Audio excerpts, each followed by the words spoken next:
Hi, xin chào các bạn đã quay lại kênh channel của mình nha. Hôm nay là đêm 30 Tết ở ngay tại thành phố Hà Tiên là con quê của mình.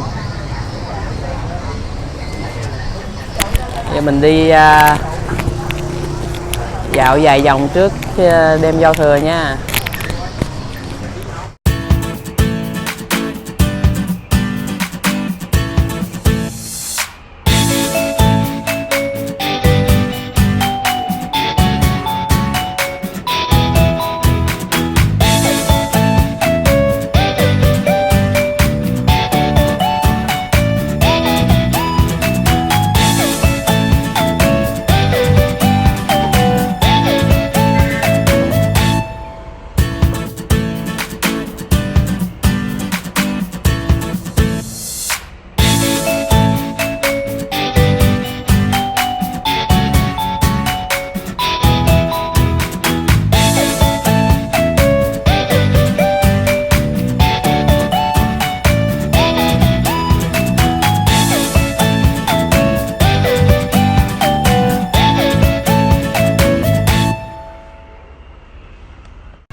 Đây là quảng trường Hà Tiên. Mọi người tập trung ngoài đây rất là đông.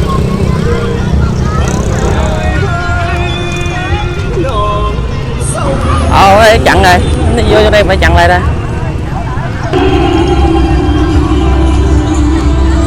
Được. Đây mình vô nha. Trong nếp sống sinh hoạt, trong văn hóa cổ truyền Việt Nam, Tết Nguyên đán là biểu trưng cho nỗi giao cảm giữa con người, với đất và thần linh, là biểu tượng của đạo lý uống nước nhớ nguồn của dân tộc Việt và với mỗi người con đất. Đây là Tết đêm 30 của Hà Tiên.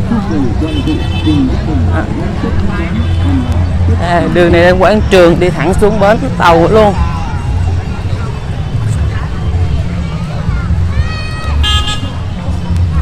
Hôm nay có văn nghệ và có bắn pháo hoa tại thành phố Hà Tiên.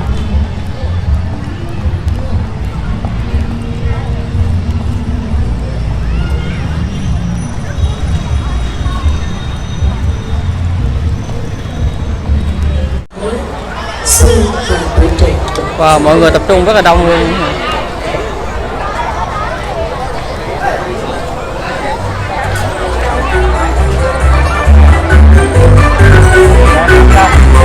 Kính thưa quý vị, nhắc đến Hà Tiên là chúng ta phải đến một vùng đất địa linh nhân Việt. Nơi đây đã sản xuất ra nhiều nhân tài. Đây là biểu tượng chính Hà Tiên. Đặc biệt là lĩnh vực văn hóa văn nghệ. Và chúng ta xin giới thiệu đến quý vị một năm nghệ sĩ tiếp tục khán giả yêu thích trong chương trình Thương Vàng Vận Đổ 2010. Và tôi xin gửi đến quý vị bài hát Mơ Hoa, một sáng tác của soạn giả Trần Thắng. Xin giới thiệu đến quý vị nam nghệ sĩ Bên Trọng.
giờ mình đã xem bắn pháo hoa xong rồi, bây giờ mình đi về nhà.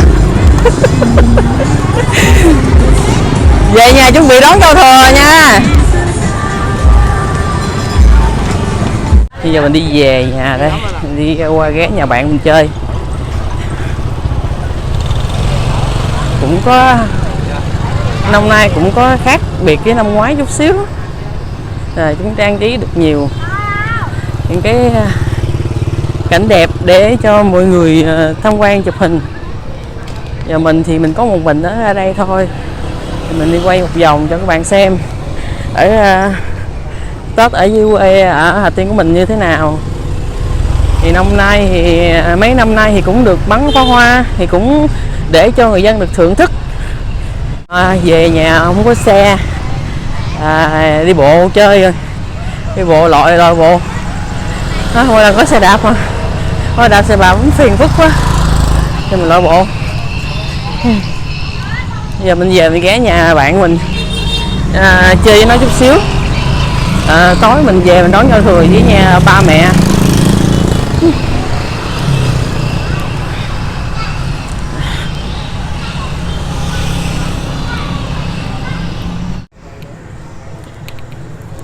Giờ giao thừa đã tới, là chuyển qua hôm nay là ngày mùng 1 Tết rồi nha các bạn. Giao thừa mẹ mình đang thắp nhang ông bà để đón một mùa Tết an lành ấm áp.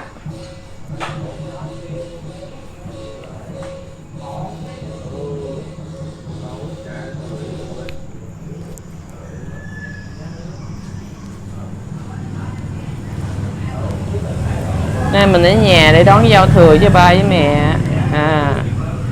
Còn em thì nó ngày mai nó mới về tới.